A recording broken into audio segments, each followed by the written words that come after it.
Can everyone hear me from here? Okay, perfect. It's like such a weird like layout here. I don't know why it's, can you guys, is it comfortable for you like this? You want to like turn your, okay. Just so that you can see me. So first of all, we have an anonymous sponsor, but I want to bless her with only good things, health, happiness, and only good things and blessings her way. So she dedicated this shiur for the Refuah Shalema. I'm going to read a few names. Baruch Mordechai Yaakov ben Miriam Rachel, Hasiba Mesoda bat Bracha Ora, Moshe ben Simcha, Yael bat Shendel, Asher Shaya ben Rivka, Levi Yitzchak ben Anya, Yaakov Aaron ben Rivka, Rivka bat Shlomit. Is there anybody else that wants to add? Levi ben Masuda, Asnet bat Atir Tzamar Gushachaya, Yardana bat Esther. Yod. Anybody else? Shimon Ben Juliet. בעזרת השם, שהוא ייתן לכל החולים רפואה שלמה, רפואת הנפש ורפואת הגוף, and לכל חולי עם ישראל, everybody that's sick that we didn't mention, בעזרת השם, only רפואה שלמה, and good news, בעזרת השם. So I don't know if you guys followed me for the first chapter of the Tanya. I know some of you watched it when you weren't able to attend, but we basically covered 5 different categories of people. Well, first of all, the Tanya is a guide to life. This is the book that I bought, for those of you who don't know what the Tanya is, and it basically incorporates Kabbalah and mysticism into creating a guide to, how to live our lives and to go into deep topics like what is a good person, what is a bad person, and just how do we navigate our challenges in life. So the last time we started talking about basically 5 different categories, but essentially we narrowed it down to 3 different types of people. So we have the tzaddik, which is the righteous, the rasha, which is the evil person, and then the benoni, which is the in-betweener. And we kind of wanted to see the differences between the 3 because the 2, tzaddik and benoni, almost seemed like they were the same category. So we said that the tzaddik is somebody who doesn't sin and the benoni also doesn't sin. So what's the difference between them 2? The tzaddik is someone that doesn't have the yetzer hara. He has no evil inclination. And the benoni has the yetzer hara, fights with the yetzer hara every single day, but he still doesn't sin, just like the tzaddik. And so we gave an example of if a woman is walking on the street, the tzaddik will not even notice that there's a woman walking on the street. It's not even going to come into his awareness. And the benoni, on the other hand, will know there's a woman walking by, but he will choose not to look. So he's still fighting the evil inclination. So that's essentially the difference between the 2. Does anybody remember how a tzaddik is able to completely annihilate his yetzer hara? Does anybody remember how we completely remove it from ourselves? So David HaMelech, when he fasted, he was able to completely remove the yetzer hara. And actually, there are 2 ways of removing the yetzer hara. So we have by fasting, and the other way is by studying Torah. So somebody who studies Torah constantly is slowly eradicating the yetzer hara from himself. So the yetzer hara is the evil inclination, by the way. I don't know if I mentioned that, just for those of you who don't know Hebrew. So the second part, and this is still the first chapter of Tanya, so I'm happy that whoever didn't come for the first section, now they're joining for the second, but it's still part of chapter 1. So now we're going to talk about the fact that we have 2 completely separate souls. So we literally grew up thinking we have one soul, right? That's in control of everything that's spiritual, but we actually have 2 separate, completely independent souls. One is the animal soul and one is the divine soul. So specifically in this section in chapter 1, we're going to focus on the animal soul because there's just so many aspects of the animal soul. And that's going to kind of help us get to understand, why we have our challenges and why we're more inclined to do things and why we have those negative aspects of our personality and so forth. So in the Tanya, in the second part, it mentions every person in Israel, both tzaddik and rasha. So you can be Jewish and be a rasha. So both tzaddik and rasha have an animal soul and a divine soul. So no matter what category you are, you still have 2 souls, as long as you're Jewish. Hashem says when he created the man, he said, the souls which I have made. He didn't say the soul which I have made. There's an S, meaning that it's plural, meaning that we essentially, even it's coming from Hashem, that we actually have two completely separate souls. So these are two independent souls that are equally fighting each other to be the center of attention, but they have two different goals. So the animal soul's goal is always going to be me, me, me. What's in it for me? And it's going to be the more animalistic side of things. And the divine is really going to be how do we worship Hashem and how do we incorporate Hashem in our life? So it's more of the spiritual aspect. So in this shiur, like I said, we're going to primarily focus on the animal soul. And this soul stems from egocentric forces. Like I mentioned, it's all about the ego. It's all about me, me, me. And it's known as something, it's in the Kabbalah, it's a term called klipa. Does anybody know what klipa means in Hebrew? What is it? A what? A peel. So it's a peel, a husk, a shell. So think of like the peel of a banana, the peel of an orange. It's almost very thick in its texture. So it's just a peel that covers what's inside. Okay, so it's called klipa. They're called shells or peels because they distort our perception of reality, where we only see the surface and the outer layer, right? And we have to peel those shells in order to see what's in the core. A perfect example of this is, imagine someone in the desert, okay? And this is just a metaphor for life, but imagine someone in the desert that, he doesn't have anything to drink, anything to eat, and he's about to die. And he sees an orange, on the floor. What does he do? He bites into the orange. He's so excited to gain sustenance. And he goes, what is this? He doesn't know what it is. So why? Because he bit into the peel. And the peel for him, it was like, it's not going to give me sustenance. It was just the klipa. What did he do? He ended up dying because he forgot. Not that he forgot, but he didn't realize that he has to peel the outer layer in order to find the core. The entire metaphor behind this in life is that we have to peel the layers in order to get to the core. And there are different types of cores, but essentially it's connecting to HaKadosh Baruch Hu. So there are so many klipot that sometimes we become desensitized to things and we don't realize that it's only the layer. We have to peel it in order to gain sustenance, in order to live the real life that we need to. So the forces of this klipa is another Kabbalistic term. It's called sitra acha, which I mentioned in the last class that we're going to talk about this, which means the other side.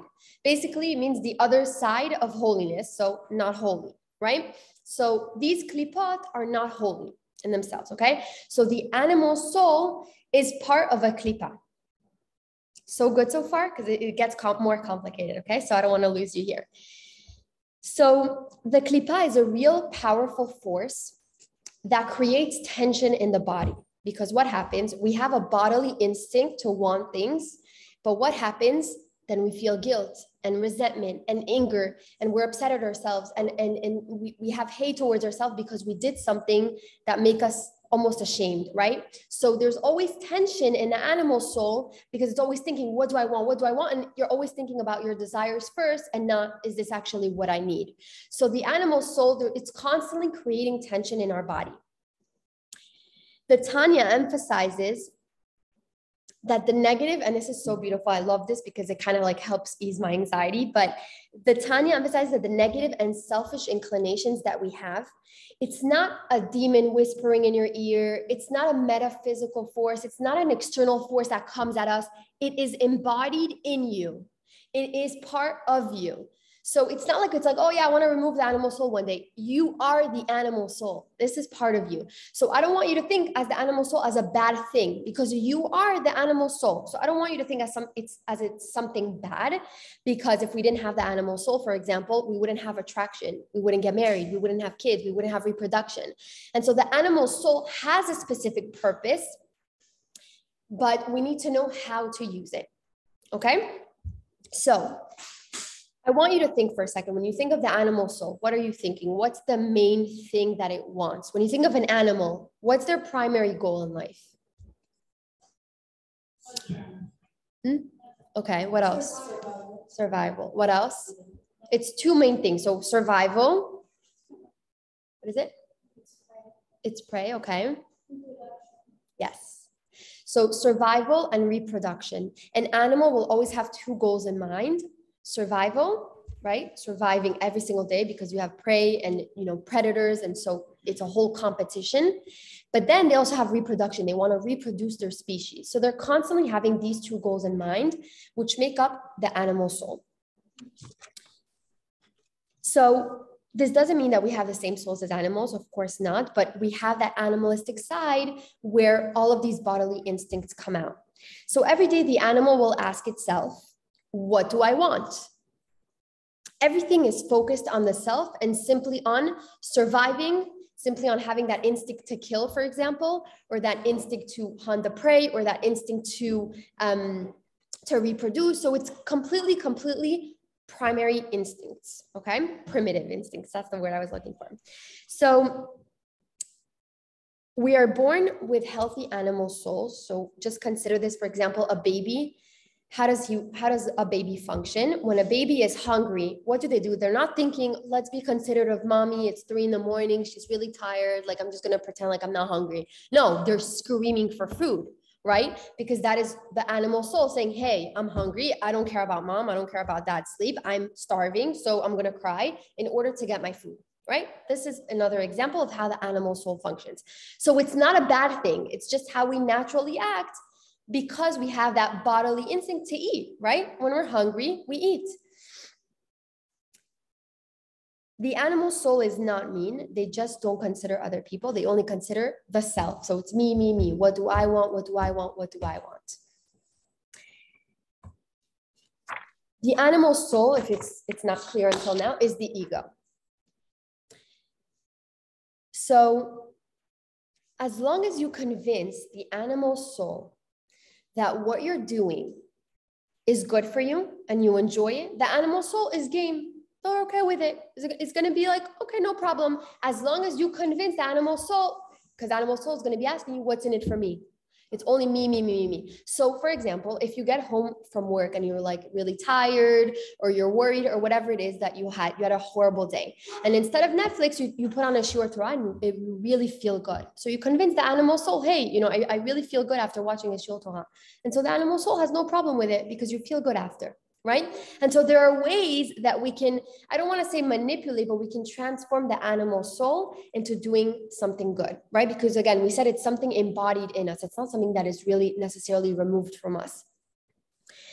Okay, so this is where it gets really interesting. There's 4 elements in the animal soul. Okay, now this is not birth elements because I'm going to talk about earth, air, fire, water. It's not the birth element because I'm like earth, for example, somebody else is air. We're not talking about the birth elements. We're talking about bodily temperaments that everybody has. Okay, we have all 4 of them, and some are more inclined than others to be in that specific element. Okay, so let's go over it. We have air. So air stands for everything that's like inflated, the ego, gossip, everything that's airy in the sense that there's no consistency. So when somebody says lashon hara, when somebody curses, there's no consistency to it, right? It's airy. There's nothing in it. So that's air.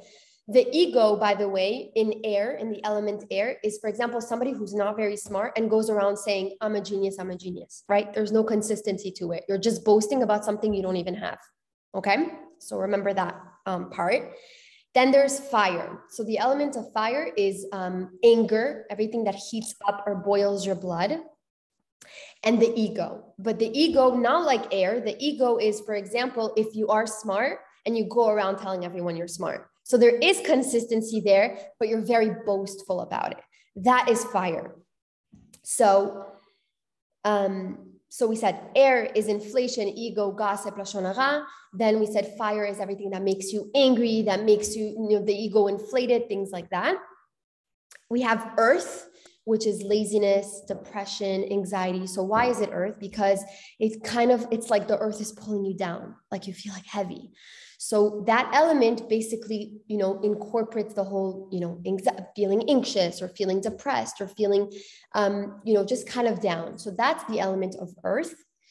And then we have water, which is every source of pleasure. So lust, eating, drinking, anything that you can think of that's derived in pleasure, comes from the element of water, okay? So we said air is inflation, ego, lashon hara, things with no consistency. Fire is everything that boils your blood. So like anger, it could be resentment, it could be anything that really boils your blood, but in a negative way. The earth, so laziness, depression, anxiety, and then water, which is every source of pleasure. So the animal soul has these 4 elements. Now, what's interesting is that while these 4 elements have negative aspects, what do they also have? Positive aspects. So for example, instead of using words to speak lashon hara, we can use words to speak wisdom, right? So I'm standing here giving a shiur Torah when, somebody else could be going and talking gossip, right? So this is a way where you can take the element of air and turn it into something where it has divinity in it. Okay, so that's an example of turning the same element into something positive. The same thing with fire. So instead of anger, you turn it into passion, right? Because passion also boils our blood. We get like excited and heated, and it's adrenaline because we love what we do and we love what we talk about. And so we're turning fire in a positive way. The same thing with earth. We ground ourselves in the way where we're calm, but not that we're anxious or we're lazy or depressed or tired. We're calm in the sense that we're composed because Hashem orchestrates everything in the world and Hashem controls everything and there's nothing we can do about it. And that's it. And that's what calms you down. That is the way we can turn elements of earth into something that's worry-free, something that's more calm and not full of anxiety. And then we have water, which is every source of pleasure. So an example is somebody who takes intimacy, and instead of, going around and, being with every guy or a guy being with every girl, they, they end up getting married, and then they follow the laws of nidah and they follow the laws of family purity. So you create something that comes from such an unholy thing and you make it into something holy. So again, all of these 4 negative elements can be positive elements. And the entire idea behind life is to turn the animal soul so that we're actually worshiping Hashem and using those elements for the positive side.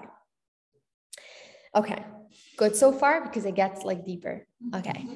Are you good? Last time she was like, I was doing chapter 1. She's like, I don't know what a rasha has been on. Like, I don't know. I was like, okay, I'll tell you again.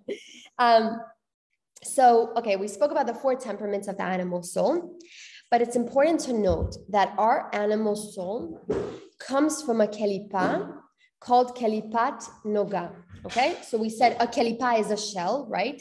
And essentially a kelipa in Kabbalah is considered something impure, right? Because we're not looking for the surface, we're looking for what's inside. So a kelipa is a shell, but it's not necessarily the most pure. So kelipat noga, which is where our animal soul comes from, noga means brightness. So it means that there is some good in that kelipa that we can take the negative force of that kelipa and turn it into good. Okay, so just like I said, the 4 temperaments that are negative, we could turn them into positive because our animal soul comes from a kelipa that, unlike the other 3 kelipot, there are 4 by the way, unlike the other 3 kelipot, we have the potential to turn them into good. So I'm going to give you an example. So I said there are 4 kelipot. So the three peels under the kelipat noga, which is our animal soul, can never, ever be transformed, meaning they will forever be impure. There's nothing you can do about it, okay? And what goes under that category?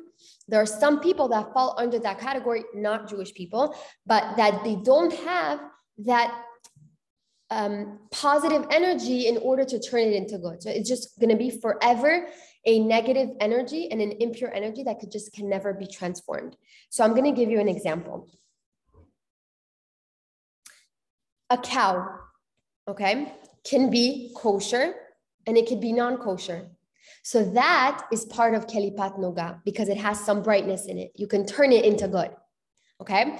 Another example is, like I mentioned, when you have intimacy. Intimacy, I don't know if you guys knew this, but when you're, once you're married, before you actually have the act of intimacy, you actually can do a bracha before, so that you have like positive thoughts, and that when you actually are in the process of making a baby, your thoughts are actually very important in the production of the baby. I don't know if anybody knows that, but so you're basically making a prayer in order for, number one, for it to be a holy act, and number two, Be'ezrat Hashem, for your children to come out blessed and holy.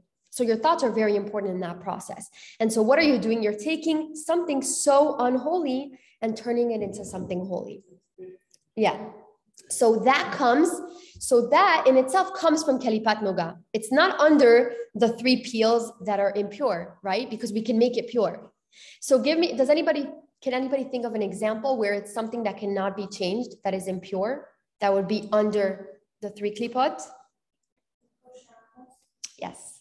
So pig will never be kosher. It's under the 3 kelipot. It's forever sealed. By the way, the word asur in Hebrew comes from the word asir. Ma ze asir? Prisoner. And it means that it will be forever in bondage. You can never release it into the goodness of the world. It will always be forever impure. So remember, there are 3 kelipot that you can never make them pure again. So for example, pig, forbidden marriages, like for example, marrying a non-Jew, you can never make that pure. Okay.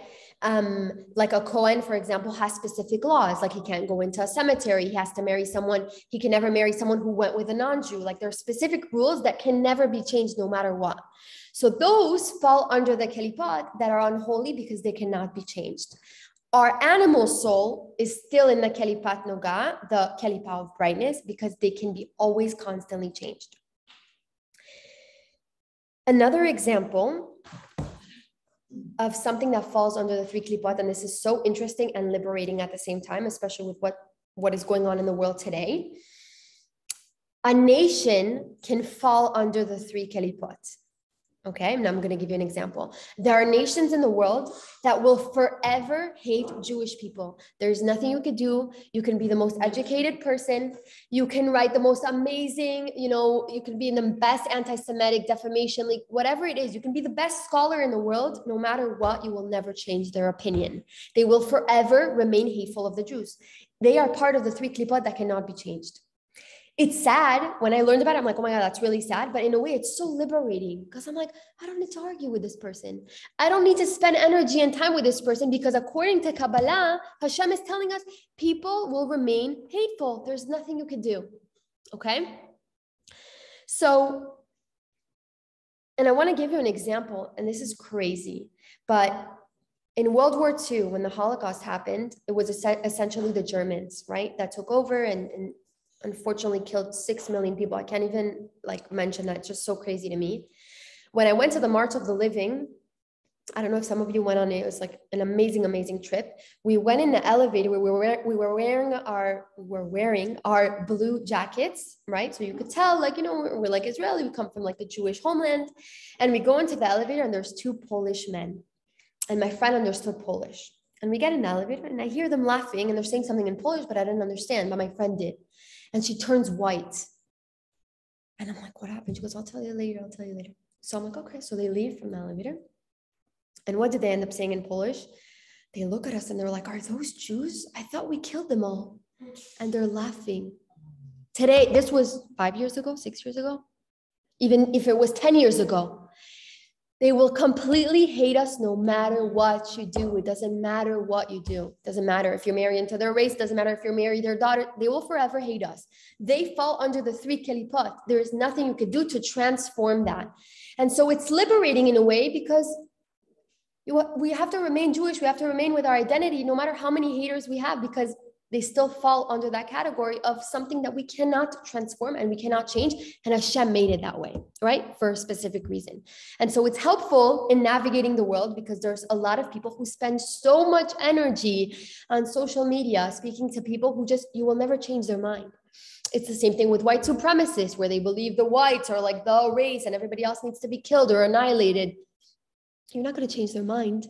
And why would you waste your energy changing their mind?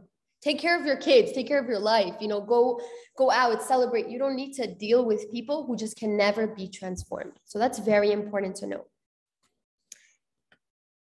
So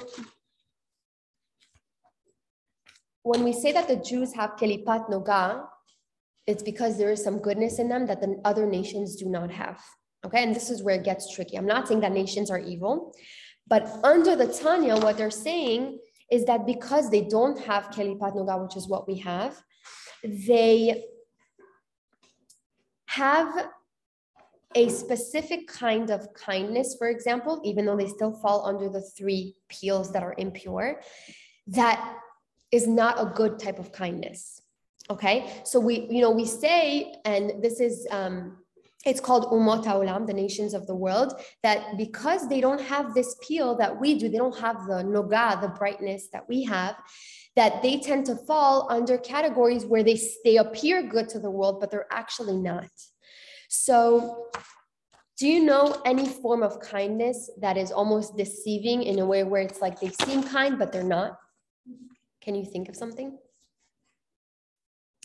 So there's 3 levels of kindness, okay? And I wouldn't even call it kindness, but let's just say. So number 1 is being kind with yourself, selfish kindness. Let's go back to the example of World War II. While they're killing people in crematoriums and burning babies, they're going back to their homes and celebrating and being very nice to the Germans around them and inviting them to parties and still doing acts of kindness. Why? Because it's within their race. It's a selfish form of kindness. So, I mean, I wouldn't even call it kindness, but it's a deceiving kindness in the sense that it's only serving themselves. That was Germany. Okay, and this is why they don't have the Keli Patnoga. They still fall under the impure categories because, yeah, it's kindness, but it's only kindness between them. So that will never be good. Number 2 is kindness that is self-serving. So the Lubavitch Rebbe actually had mentioned when he was alive, Zichronah Livracha, that the US is actually Am HaChesed. It's actually the one that does the most chesed in the world out of all the nations. And he mentioned that, for example, like every time like there's a national disaster or whatever it is, they're always like helping, sending in aid, all of that. But what do they have in their foreign aid policy? It's only if they get something in return. It's only if it makes them look good. It's only if there's an interest. If not, sorry. Exactly. And if not, they're not going to be kind. There's no point. So what is it? A self-serving kindness. It's not a regular type of kindness, and I wouldn't call it kindness at all either, but it's a self-serving kindness, meaning that, listen, I'll help you as long as I have something in return, right? It's transactional. So these 2 types of kindness are not really kindness. And this is why the other nations of the world, they do not have the animal soul that we have, and they don't have the brightness that we have, because they tend to have all of these selfish and biased kind of kindnesses that we don't have. By the way, part of the Keli Patnoga, they say that every single Jewish person has 2 midot, and something that they can't take away from you. It's compassion, and so it's rachmanut, compassion, and number 2, benevolence, which is gmilut chasadim, meaning that we're always going to have this benevolence around us. We always want to help. Every time like somebody says we're raising money for this person and this person got in an accident, right away, Teilim, we don't even know the family, right away, Teilim, right away, let's raise money. Like there was, I think it was like 2 years ago that they raised like $1 million for that girl. $1 million. I think it was less than 2 weeks, $1 million. So the amount of generosity that goes around in our nation, the amount of benevolence, the gmilut chasadim, the rachmanut, the compassion that we have towards each other, you will never find in any other nation. And why? Because we have Keli Patnoga. By the way, how is Keli Patnoga created? And this is so interesting. When Adam and Chava, when Adam and Eve, they ate from the tree of knowledge. So before they ate from the tree of knowledge, there was good and bad. And it was very distinct. We knew the difference right away. It was very, very clear. It was a world where the good is very clear and the bad is very clear. The second they ate from the tree, everything got intermixed. And because everything got intermixed, that is what created the Keli Patnoga. And it is our duty and our responsibility as Jews to separate the 2 and to know what is good and what is bad, and to transform whatever seems bad into good, to transform the negative elements into the positive elements. So that is where it essentially comes from. So the nations of the world that do not have the Keli Patnoga, they will always remain more selfish in their kindness. It's important to know because it helps us navigate the world. We know now that most of the nations either, number one, will hate us and there's nothing to do about it, or number two, when they're kind with us, it's like, be careful, you know? What is that thing that Mo always tells me? He always tells me, respect, but be skeptical. You know, respect every single person, but always be skeptical and like take a step back because you don't really know everyone's motives. Very good advice. So again, even though the animal soul is self-centered and it's always asking, what's in it for me? What's in it for me? What's in it for me? It will always have that goodness also in the back. And it is our responsibility to turn that into something more spiritual. The last thing I want to say is something so impure. And I don't want to say the actual word because it's vulgar, but something so impure as the act of intimacy in the home, right? It can be turned into very unholy things, like the websites that people go on, and it turns into addictions and things like that. And it's interesting because Hashem says that he dwells the most in one part of your home. Does anybody know which part it is in your home? The bedroom. Why? Exactly. That's where the act of intimacy happens. And so it doesn't make sense. I'm like, hold on. It's like the unholiest thing. It's like you're literally not wearing clothes. You're with your husband. It's like a whole act of intimacy. I'm like, but Hashem dwells in here the most. How does that make sense?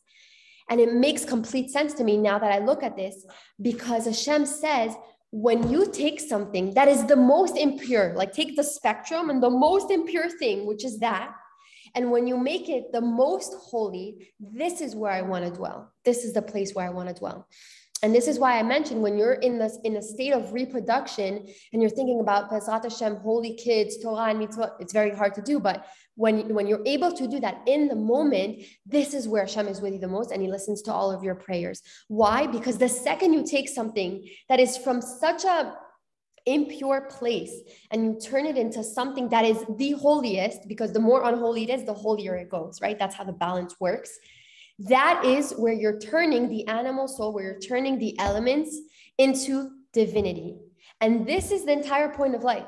It's unpeeling the klipot, it's eating the orange from the inside and understanding that that's what gives us sustenance. It's not the peel, because that's gross and you'll throw it out right away. It's not going to give you the hydration that you need in order to survive in the desert.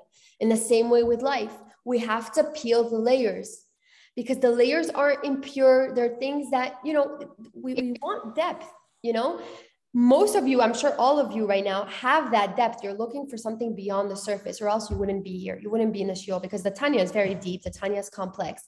And so each and every person came here and made an effort because you want to learn more about what is life? What is the higher purpose of life? It's not to go to work and come back home and have my coffee and like enjoy my life. There's more. There has to be more, right? Because we're constantly seeking fulfillment.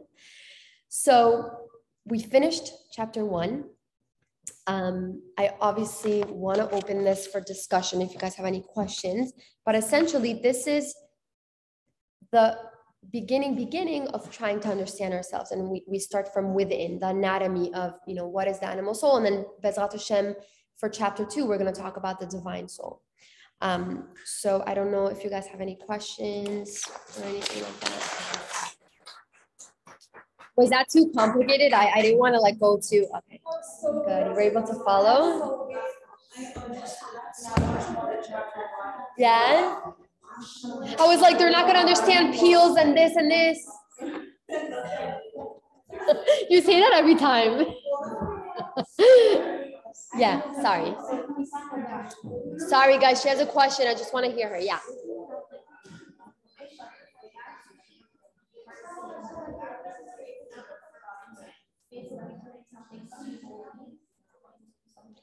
Guys, so she asked a question. It's a very good question. So if you have a goy or a goya that actually converts, right? So technically they have keli patnoga because they're able to turn something impure into something pure. It's a very good question, but just know that somebody who converts genuinely, not because they married someone else and they're converting for love, they actually were Jewish in the past. They have a Jewish soul already. So they already have keli patnoga. So it's something that can be turned into good because originally they still have, if they want, I'm sure they'll still be like attracted to it in a way.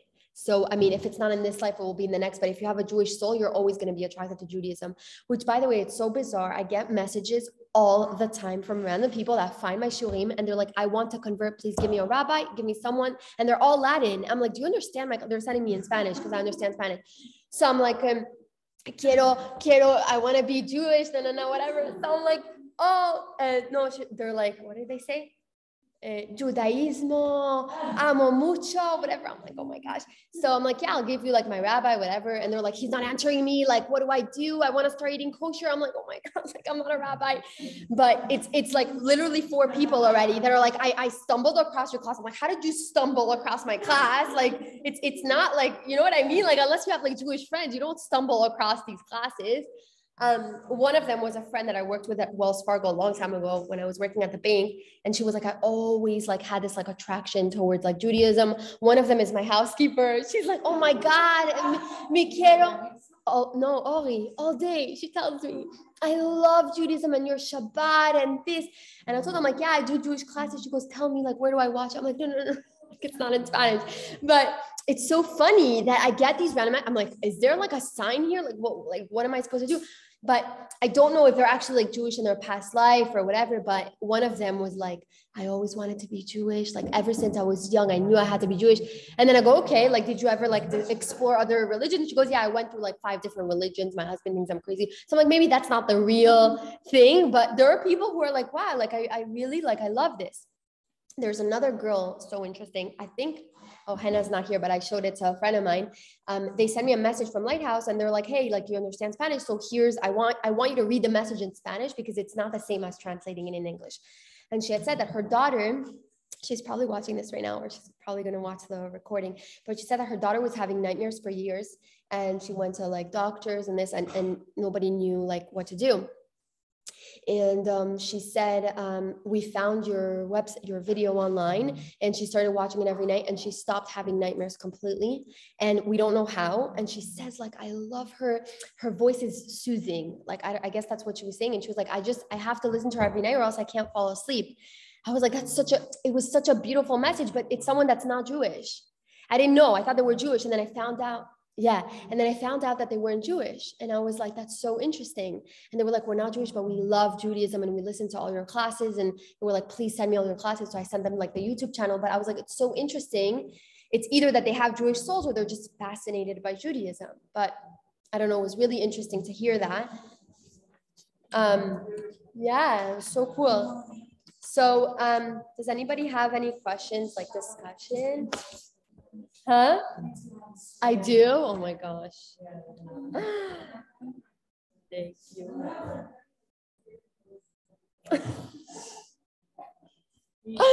Shani, I was thinking because my sister, Romy, so remember my sister gave a shiur Torah class last week, Shani.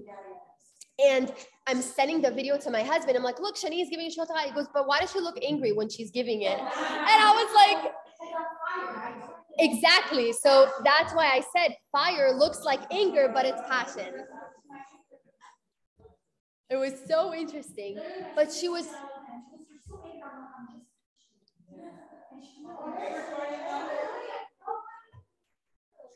So there's a thin line, you know, between like anger and being passionate about something. So it's funny.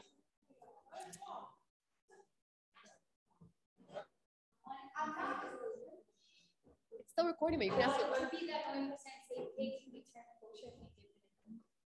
Actually, no, that's not a thing.